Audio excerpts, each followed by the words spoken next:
Le numérique. Je vous propose de voir ensemble ce que disent les méta-analyses sur le numérique et l'apprentissage.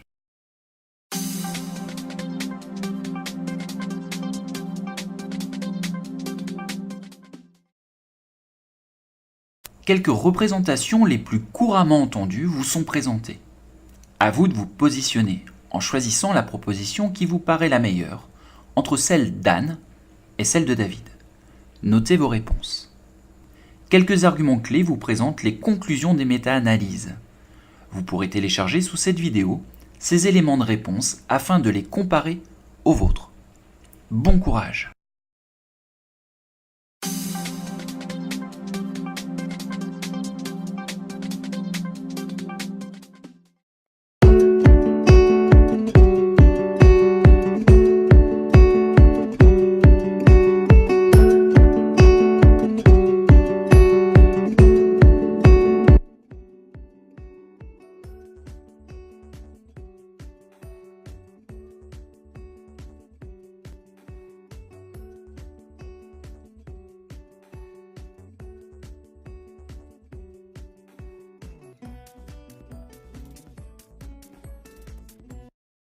C'est envisageable, ce type de parcours machine existe, même si de grands progrès restent encore à accomplir pour s'adapter à tous les apprenants.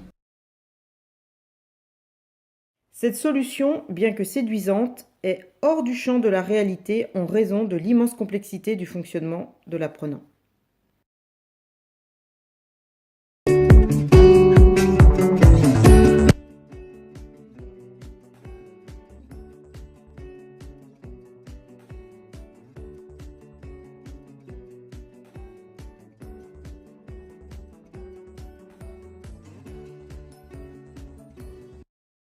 Exact.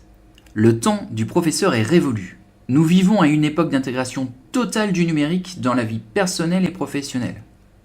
Un apprenant de niveau faible, par exemple, sera nettement plus attiré par les outils numériques d'apprentissage. Formidable levier de la motivation. Non recevable. Apprendre nécessite de toute façon un effort. Que ce soit avec une personne ou avec un outil, le résultat est le même. C'est la stratégie d'apprentissage qui va prévaloir, l'utilisation du numérique est poudre aux yeux.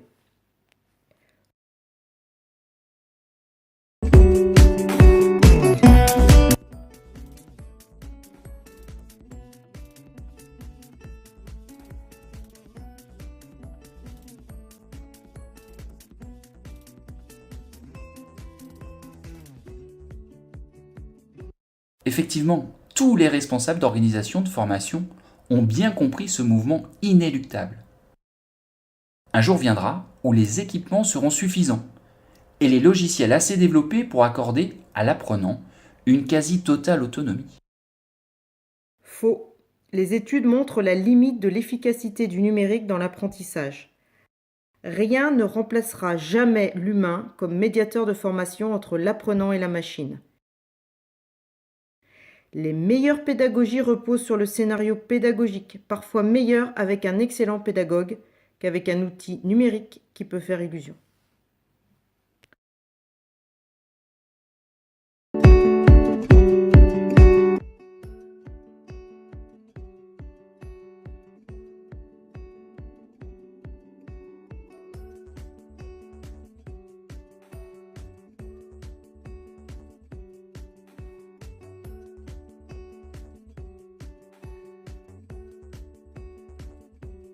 Le numérique propose des activités variées autorisant un choix plus large et adapté à chaque apprenant.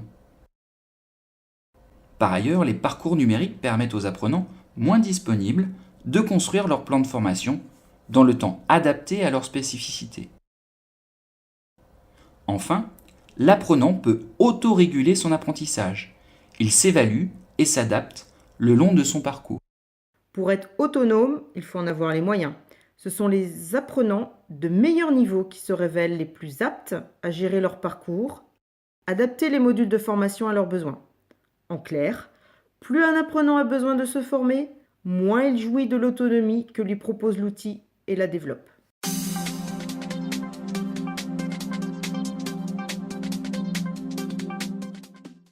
Il est difficile à ce jour de se prononcer sur l'effet globalement positif du numérique dans l'apprentissage.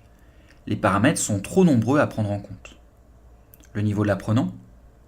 On sait que ce sont les meilleurs apprenants qui tirent les plus grands bénéfices de l'apprentissage par le numérique. Ils savent mieux lire en hypertexte, rechercher et sélectionner les meilleures ressources, s'adapter aux fonctionnalités de la machine, comprendre grâce à leurs acquis antérieurs, etc. A contrario, les apprenants les plus en difficulté ont besoin d'un plus grand accompagnement lors de l'utilisation de la machine. Nature des éléments à apprendre.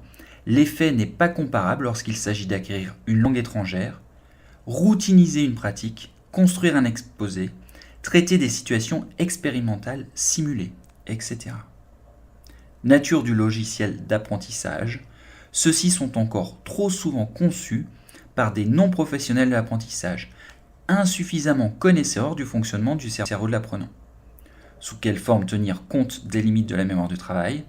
Comment intégrer la nécessaire connaissance du vocabulaire? Comment faire franchir les niveaux de difficulté adaptés à la motivation, etc.